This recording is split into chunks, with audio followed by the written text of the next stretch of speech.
Hello all, my name is Or Katzman and I work for the YK Center and SDG Israel. I'm here to represent Professor Yehuda Kahane, Fellow and Treasurer of the World Academy of Arts and Science. Professor Kahane is here with us, however he is unable to speak, so I will be speaking on his behalf. Over the past 2 centuries, capitalism has driven substantial economic growth. However, this growth has not been responsible for the thrivability of our planet in terms of society and the environment. This economic model now threatens the continuation of the human species on planet Earth. A basic economic principle is that everything is based on people's desires to have more money. Basically, that can be taken to mean that the economic metric is the only one running the show. The basis for our system is a limited supply of land, capital, and labor, and thus less limitations on our systems. Capitalism has other flaws, such as no perfect competition, the false representation of natural resources in supply and demand, and economic externalities.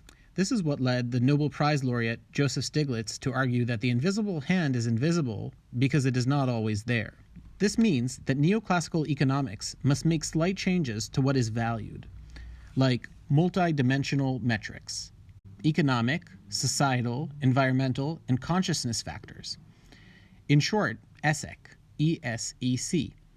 New metrics should be added to our understanding of economics. This can work if there will be an approximation or new factors and metrics that will be incorporated into our economic model.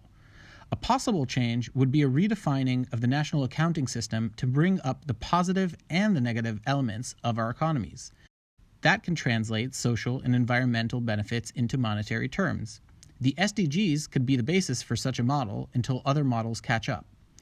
The Sustainable Development Goals, SDGs, represent trillions of dollars in investments, and most of them are long-term. How can we obtain the necessary funds? The only source of long-term investments are pension and insurance funds, including Social Security. On the one hand, the pension needs long-term investments to back up their commitments, and on the other hand, they must create pensions for millennials. This is a perfect match.